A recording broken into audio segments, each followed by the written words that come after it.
እንደ ኢትዮጵያ ያሉ ያደጉ ያሉ ሀገራት ላይ ምጣኔ ሀብት ውስጥ የተለያዩ አይነት አነስተኛ ድርጅቶች ይመሰረታሉ። እነዚህ ድርጅቶች ግን ተመስርተው የተወሰነ ስራ ከሰሩ በኋላ ወይም የተወሰነ ጊዜ ከቆዩ በኋላ በተለያዩ ምክንያቶች ይዘጋሉ፣ ይከስራሉ ወይም ከስራ ዝውውር ውስጥ ይወጣሉ። ይሄ በዓለም አቀፍ ደረጃ ላይ እንግዲህ ስንመለከተው 10 ድርጅቶች ቢመሰረቱ እንደው ከ10 ዓመት በኋላ 3ቱ ብቻ ኦፕሬሽናል ይሆናሉ ይላል። እንደው በአምስተኛው ዓመት ብንመለከት ደግሞ 5ቱ ብቻ ድርጅቶች ናቸው ስራ ላይ የሚገኙት። ይሄ በተለያየ መንገድ ወይም በተለያየ ምክንያቶች ሊሆኑ ይችላሉ። ሆኖም ግን እስቲ አነስተኛ ድርጅቶች ወይም ኤስኤምኢ ምንላቸውን ኢትዮጵያ አይነት ያደጉ ያሉ ሀገራት ላይ ኦፕሬት እያደረጉ ወይም ስራ እየሰሩ ለማደግ ምን ያስፈልጋቸዋል? ከሚያስፈልጋቸውስ ደግሞ ጎን ለጎን ችግሮቻቸው ምንድናቸው? እነዚህን ችግሮች ደግሞ እንዴት ይፈታሉ የሚለውን በዛሬው አስታሽ ቀላ እንመለከታለን። አንድ የንግድ ድርጅት ሲቋቋም የሆነ ዓላማ ይኖረዋል። ይሄን ዓላማ ስንል ከመሰረታዊ የሆኑ ችግሮችን ለመፍታት አሁን ለምሳሌ የጤና ችግርን ለመፍታት የሚሰራ መተግበሪያ ወይ አፕ ይኖራል። ወይም ትራንስፖርት ላይ የምናነሳቸው የምግብ ዴሊቨሪ ማንሳት እንችላለን። የተለያዩ አይነት ችግሮችን ለመፍታት አንድ ድርጅት ሊመሰረት ይችላል። ይሄ ድርጅት ግን ሰክሰስፉል ሆኖ ወይንም ውጤታማ ሆኖ እንዲቀጥል የተለያዩ አይነት ነገሮች ያስፈልጉታል። አንደኛ ካፒታልን ማንሳት እንችላለን። ሁለተኛ መሰረተ ልማት፣ በአጠቃላይ ደግሞ የህግ ማዕቀፎች። እነዚህ ነገሮች ካልተስተካከሉ አንድ ድርጅት ተመስርቶ ስራ ላይ ቢቆይም ትርፋማነቱ ቀጣይነት ስለማይኖረው ከንግድ ትስስር ወይም ከንግድ ዝውውር ውስጥ እንዲወጣ ይገደዳል። ታዲያ ኤስኤምኢ ምንላቸው ወይንም አነስተኛ ድርጅቶች ስታርታፕ ምንላቸውም ድርጅቶች እንደ ትልልቅ ቪዥን ይዘው የተነሱ ድርጅቶች ምን ችግሮች ያጋጥሟቸዋል ብለን እስቲ እንመልከት። የመጀመሪያው አብዛኛውን ጊዜ እንደው ሽቀላ ከተጀመረ ጀምሮ ድክ ላይ ያቀረብኳቸው አነስተኛ ድርጅቶች በሙሉ የሚያነሱት አንደኛው አክሰስ ቱ ካፒታል ምንለው ወይንም ለካፒታል ያላቸው ተደራሽነት ወይንም የሚያገኙበት መንገድ በጣም አዳጋች መሆኑ ነው። ይሄንን ማለት አብዛኛውን ጊዜ እንደው ብድር እንበደር ብንል ከቤተሰብ ካልሆነ ወይ ከጓደኛ ካልሆነ ወይ ራሳችን አጠራቅመን ካልሆነ የራሳችንን ስራ ለመጀመር አስቸጋሪ ይሆናል። ባንክ ሄደን ራሱ እንደው የሎን ወይንም የብድር አክሰስ ብንጠይቅ አንደኛ የሚጠየቁት ኮላትራል ምንላቸው ወይንም ማስያዣዎች በጣም ትልልቅ መሆናቸው፣ አምነው ደግሞ እንደው ፊዚቢሊቲ ስታዲውንም ተመልክተው የተወሰነ ነገር እንስጥ ቢባል በጣም አነስተኛ የሆኑ ድርጅቶች ናቸው እነዚህን ሎን የሚያገኙት። ይሄ ልክ እንደ አንድ ትልቅ ችግር የሚነሳ ነው ወይንም ካፒታል አለማግኘትን። ሁለተኛ ኢንፍራስትራክቸር የምንለው ወይንም መሰረተ ልማትን ስንል መሰረተ ልማት ማለት በተለያየ መንገዶች ማየት እንችላለን ወይም የተለያየ አይነት መሰረተ ልማት አለ። አንደኛ ትራንስፖርትን እናንሳ። ትራንስፖርት ሲባል እንግዲህ መንገዶች ሊሆኑ ይችላሉ፣ ፈጣን የሆነ ማጓጓዣ ሊሆን ይችላል። የተለያዩ አይነት ደግሞ ጎን ለጎን ከኢንፍራስትራክቸር ጋር የሚነሱ ትራንስፖርትን ስናነሳ አንድ ሀገር ውስጥ ያለው አለመረጋጋት ራሱ የሚያስከትለው የትራንስፖርት ወይም መጓጓዝ አለመቻል አንድ አነስተኛ ድርጅት እንደው ትልቅ ኦርደር አግኝቶ እንደው በአጋጣሚ ለትልቅ ድርጅት ማቅረብ ቢኖርበት መድረስ ካልቻለ አልቻለም ማለት ነው። ስለዚህ ይሄም በዚህ ምክንያት ያንን ክላይንት ወይም ደንበኛ እንዲያጣ ይገደዳል።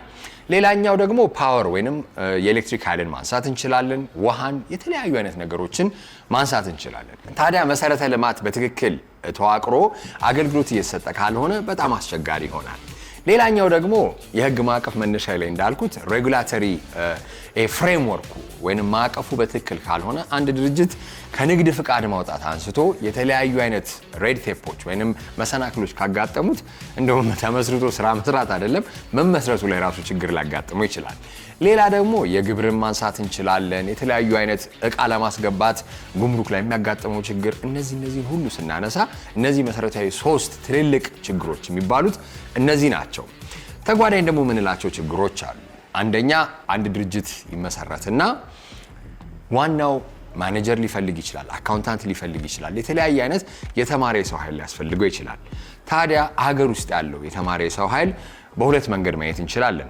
አንደኛ በጣም የተማረው ሰው ኃይል የሚፈልገው ኮምፐንሴሽን ወይም የደሞዝ መጠን ሊከፍለው ከሚችለው አነስተኛ ድርጅት ጋር በጣም ስለሚለያይ ያንን ሰው መቅጠር ላይ ይችላል።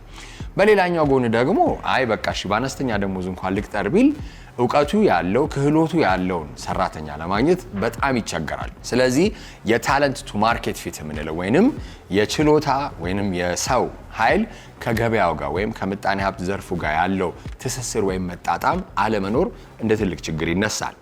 ሌላኛው ተጓዳኝ ደግሞ ማርኬት ፍራግሜንቴሽን ይባላል። ይሄ ማለት አንድ ገበያ ወይም አንድ ሪጅን ውስጥ አሁን ለምሳሌ ሳውዝ ኢስት ኤዥያን እንደ ኢመርጂንግ ማርኬት ማንሳት እንችላለን። እያደጉ ያሉ ሀገራት ላይ ስለሆነ እያወራን ያለ ነው።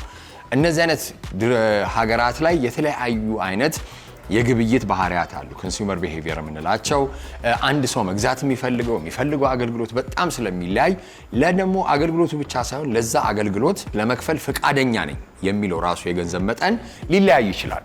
ታዲያ ይሄ በሚሆንበት ሰዓት ላይ አንድ ድርጅት ለሚያቀርበው ምርት ወይም ለሚያቀርበው አገልግሎት ምን አይነት ዋጋ እንደሚሰጥ ያንንስ ዋጋ ተምኖ ካስቀመጠ በኋላ ትርፉ ምን ያህል ይሆናል እና እነዚህ ነገሮች ሲያስብ ትልልቅ ችግሮች ያጋጥሙታል።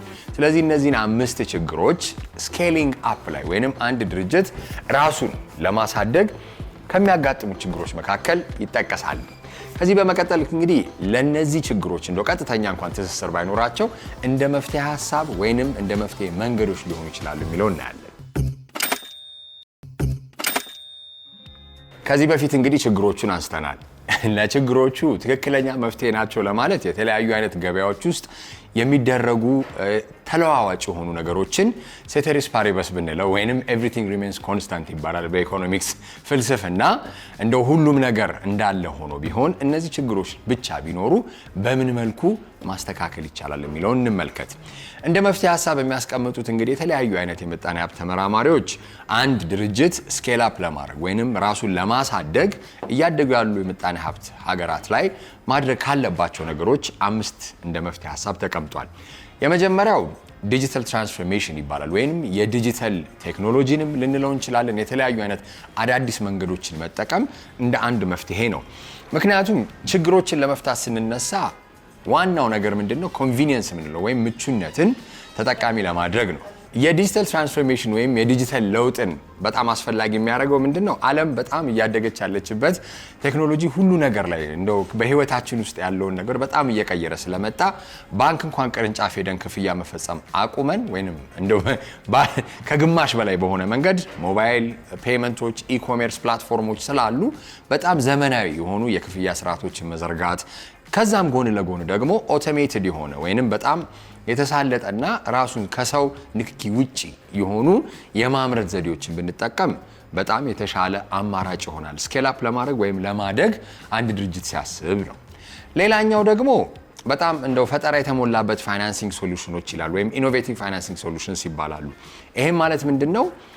ይሄ ኮንቬንሽናል የሆነው ወይንም ባህላዊ የሆነው ሄዶ ባንክ ሄዶ ማስያዣ ሲዞ ብር መበደር ብቻ ሳይሆን እንዴት ነው በለየት ባለ መንገድ ብር ማምጣት የምንችለው ወይንም ካፒታል መሰብሰብ የምንችለው ሲባል አሁን ኢትዮጵያ ሀገር ላይ እንግዲህ ካፒታል ማርኬት ተጀምሯል። የተለያዩ አይነት እነ ኬንያ እነ ሳውዝ አፍሪካን ደግሞ ካነሳን እንደው 10 ምናምን ዓመት በፊት ካፒታል ማርኬታቸው ወይም ስቶክ ኤክስቼንጃቸው በደንብ እየሰራ ነው። ይሄም ለምንድን ነው? አንድ ሰው እንደው 100 ሺህ ብር ፈንድ ላምጣ ቢል ሄዶ ባንክ ሄዶ ለመበደር የራሱ የሆነ ችግር ሊያጋጥመው ይችላል። 100 ጓደኞቹ ግን ወይም 100 ሰዎችን ግን 1 ሺህ ብር ቢያዋጡለት ያ 100 ሺህ ብር በቀላሉ መጣ ማለት ነው። ኢኖቬቲቭ ማለት ወይንም ፈጠራ የተሞላበት የፋይናንሲንግ ሶሉሽን ማለት ይሄ ነው። ሆኖም ግን ይሄ ማለት እንደው ሬጉላተሪ ወይንም ቁጥጥር የሌለው አይነት ፐብሊክ ፋንዲንግ ወይንም ከህዝብ ብር የመሰብሰብ ስርዓቶች መጠቀም ማለት አይደለም። ስርዓቱን ጠብቆ በትክክል በተደረገ ፕሮስፔክተሱ ተጠንቶ ድርጅቱ ያዋጣል አያዋጣም እነዚህ ነገሮች ከታዩ በኋላ ከህዝቡ ብር በመሰብሰብ ስራ ማካሄድ ይቻላል ማለት ነው። ሌላኛው አሁን እኛ ሀገር ላይ የኢንዱስትሪ ፓርኮች ስፔሻል ልዩ የሆኑ የኢኮኖሚ ዞኖች እየተፈጠሩ ነው። ይሄም ደግሞ ለምንድን ነው? እያደጉ ያሉ ድርጅቶች ኤኮሲስተም ካላቸው ወይንም እነሱ እንዲያድጉ በደንብ እንዲበለጽጉ የሚያስችል የተለያዩ አይነት ነባራዊ ሁኔታዎች ከተስተካከሉላቸው የማደግ እድላቸው በጣም ትልቅ ስለሆነ ከህግ ማዕቀፍ አንጻር በመንግስትም በግልም ዘርፉ ትስስር ተደርጎ ስፔሻል ኢኮኖሚክ ዞኖች ሆነው ያንን እዛ ውስጥ ቢሰሩ የተሻለ ለውጥ ማምጣት ይችላሉ። ይሄ እንደ ትልቅ መነሻ ወይም ምሳሌ ማንሳት የምንችለው የቻይናን አካሄድ ነው። ቻይና አብዛኛውን የኢንዱስትሪ ማኒፋክቸሪንግ ዘርፏ እንዲያድግ ያደረገችው ስፔሻል ኢኮኖሚክ ዞኖችን በማዋቀር ነው። የተለያዩ አይነት ትንንሽ ድርጅቶች መሰረታዊ የሆኑ መሰረተ ልማቶችን አጠቃቀም እንኳን ቢቻል የግብር ሄቨኖች ወይም ታክስ ሄቨን የምንላቸውን እነዚህ ነገሮች በመጠቀም የተሻለ ስኬትን ማስመዝገብ ስለቻሉ ነው።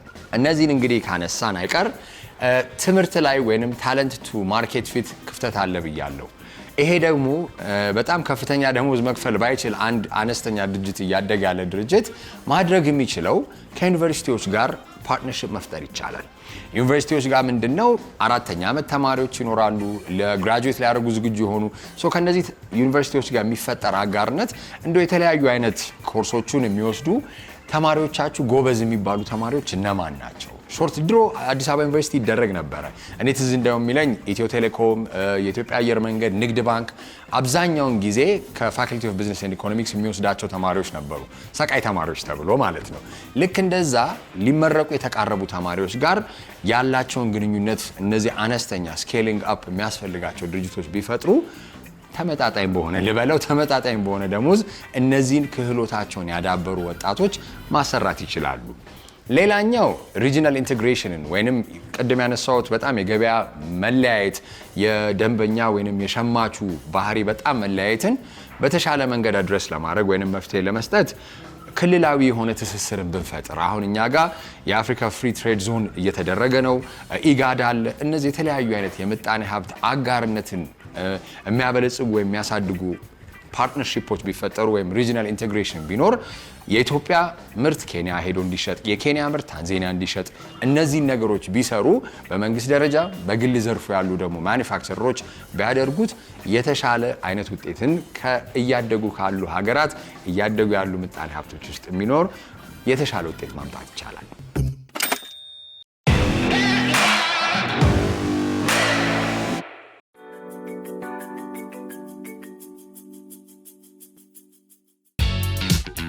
በዛሬው ልክድክ በሀገራችን ውስጥ ካሉ አዲስ ወጣት ስራ ፈጣሪዎች መካከል የቡና መቁያን ለየት ባለ መንገድ በሴራሚክ ሰርታ የቡናውን ቃና ጠብቆ ጥሩ ደግሞ ደስ የሚል መልክ ልበል በጣም በሚያምር መልኩ ሰርታ ከመጣች ወጣት ጋር አንድ ቆይታ ይኖረኛል። ሰላም፣ እስቲ ራስሽን አስተዋውቂ። እሺ፣ ሊሊ በቀለ እባላለሁ። የሴራሚክ የቡና መቁያ ነው ይዤ የመጣሁት። ቆንጆ የቡና መቁያ ኳሊቲ የሆነ የሚያምር ነው።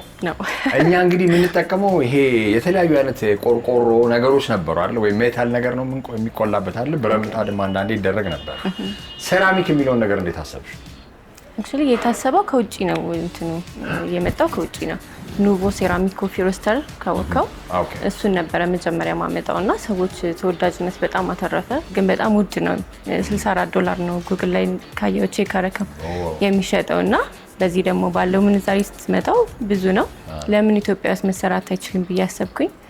እዚህ መስራት ጀመርኩ ማለት ነው። አፎርደብል በሆነ ፕራይስ እየሰራ ነው። አፎርደብል የሆነ ፕራይስ ነው አይደለ? አሁን ዋጋው ተመጣጣኝ መሆኑን እኛ ሀገር ላይ ሴራሚክ አምራቾች አሉ አይደለ? እስቲ ከነሱ ጋር ያለሽ ግንኙነት እንዴት ነው? የሴራሚክ ዲዛይኑ እንዴት ትሰሪዋለሽ? እንግዲህ ፕሮዳክቱ የሚመረተው በፋብሪካ ደረጃ ነው እና ከታቦር ሴራሚክ ፋብሪካ ጋር ነው ዲል አድርገን ስምምነት አግሪመንት አለን። ከነሱ ጋር ነው እየሰራን ያለነው። አሪፍ። እስቲ እንደው እንደዚህ አይነት ነገሮች ስትሰሪ ሴራሚክ ሶርሲንጉ ብቻ ላይሆን ይችላል፣ ዲስትሪቢዩሽን ሊሆን ይችላል። ሰው ራሱ ደግሞ አምኖ ይሄንን ነገር የተሻለ ነው ብሎ ማመኑ ያስቸግራል አይደለ? ምን አይነት ችግሮች አጋጠሙሽ? እንግዲህ ፕሮዳክቱ አዲስ እንደመሆኑ መጠን በኢትዮጵያ ውስጥ አዲስ ነው እንደምታውቀው። ስለዚህ ብዙ አይነት ኮሜንቶች ሊኖሩ ይችላሉ። ኤክስፔክት እናደርጋለን።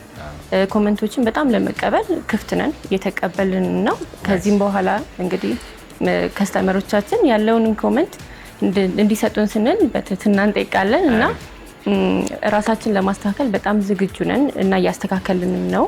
እንደ መጀመሪያው አይደለም። አሁን በጣም በተስተካከለ ቨርዥን ነው እየመጣን ያለ ነው። ከዚህም በኋላ እናስተካክላለን ማለት ነው።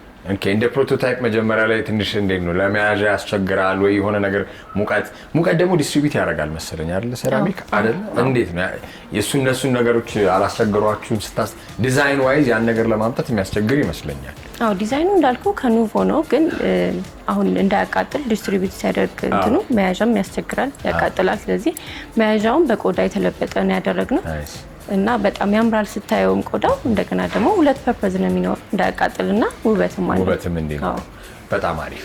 እንደው አሁን ሰው በዋጋ ደረጃ እናስብና እንደው የቡና መቁያ ሲባል እኔ ስለማላውቀው አይ ዶንት ኖ ምን ያህል እንደሆነ መርካቶ የሚሸጠውም ያንቺ ዋጋውን ግን ከፍ ሲል ማስረዳት አለብሽ ወይ? ጥቅም አለው ብለሽ ምን አይነት ጥቅሞች አለው ብላችሁ ነው የምታስረዱት? እስቲ እንግዲህ ከውበት በዘለለ ውበት በጣም ያምራል እንዳየኸው፣ ግን ከውበት በዘለለ ደግሞ ብዙ ጥቅሞች አሉ። ሴራሚክ እንደመሆኑ የሴራሚክ ብዙ ጥቅሞች አሉት። ከዛ መካከል ደግሞ ቡናው ቀጥታ እሳቱን እንዳያገኘው እና ለጤና እንዳይጎዳ ይረዳል ማለት ነው። ሁለተኛ ደግሞ ሽታውንም መምቅ አድርገው ስለሚይዘው ቆንጆ ሽታ፣ ቆንጆ ፍሌቨር እናገኛለን። አካባቢያችን እንዳይቆሽሽ ደግሞ ገለባውን በውስጡ ነው የሚይዘው እስከምንጨርስ ድረስ ቆልተ። ስለዚህ አካባቢያችን ንጹህ ይሆናል እስከምንጨርስ ማለት ነው። ሌሎችም ብዙ ጥቅሞች አሉት። ለማጽዳትም በጣም ቀላል ነው፣ ሴራሚክም ስለሆነ ብዙ የሚይዘውም ነገር አይኖርም። ስቴን ምናምን የለውም እና ለማጽዳት ቀላል ነው። አሪፍ። እንግዲህ ሴቶች በቀላሉ ቡና ወዲያው ቆልታችሁ ጨርሳችሁ በስፖንጅ ብቻ ተጠርጎ ነው የሚቀመጠው። እሺ፣ እንዴት ነው የሚገኘው? እንዴት ነው ቢዝነስ ሞዴል ላይ ለማከፋፈል የምታስቢው ወይ የሰራችሁ ያላችሁበት ነገር? የሰራን ያለ ነው እንዳልኩ በፋብሪካ ደረጃ ነው እየተሰራ ያለው። አሁን ግን ያው ተወሰነ ፕሮዳክሽን ያለ ነው። በማስ ፕሮዳክሽን እንመጣለን። አሁን ግን ያለን ጥቂት ፕሮዳክሽን ነው። ጥቂት ፕሮዳክቶች ናቸው ያሉት። አዎ እያያዝን። ምን ያህል ማምረት አቅም አላችሁ እስቲ? ብዙ ነው። አሁን ያሰብነው ሁሉም ሰው አፎርዴብል በሆነ ፕራይስ እንዲደርሰው፣ ሁሉም ሰው ጋር እንዲዳረስ ነው እያሰብን ያለ ነው። እንዳልኩ ያለውን ኮሜንት ምናምን ተቀብለን በተሻሻለ ቨርዥን በብዙ ማስ ፕሮዳክሽን ለመምጣት ነው የታሰበው። ምን አይነት ማስታወቂያ ትጠቀማላችሁ እስቲ ከዚህ ውጪ? እኔና አንቺ ከምናደርገው ከዚህ ውጪ እንግዲህ እንደተለመደው ቲክቶክ ላይ አለን፣ ሁሉም አይነት ፕላትፎርሞች ላይ አለን፣ ሱቅም አለን። ፊጋ መብራቱ ጋር ቅዱስ ህንፃ አንደኛ ፎቅ ላይ ሱቅ ቁጥር 03 አለ፣ መምጣት ይችላሉ። ከዛ በዘለለ ደግሞ ዴሊቨሪ እናደርጋለን። እንግዲህ መልካሙን ሁሉ እመኛለሁ። በደንብ በማስ ፕሮዳክሽን አድጎ ትልቅ ደግሞ ደስ የሚለው አንድ ከውጭ ሀገር የሚመጣን ምርት አገር ውስጥ መስራት እንችላለን ብሎ አስቦ ይህንን አቅዶ ደግሞ ማሳካት በጣም ትልቅ አላማንም እንደ ጥሩ ጅማሬ የምንመለከተው ሲሆን በትልቅ ማስ ፕሮዳክሽን ሆኖ እንደማገኛችሁ እርግጠኛ ነኝ። አመሰግናለሁ ለቆይታችን። አመሰግናለሁ። የዛሬው #ቃላ ይህን ይመስል ነበረ። በሚቀጥለው ሳምንት እስከምንገናኝ መልካም ጊዜ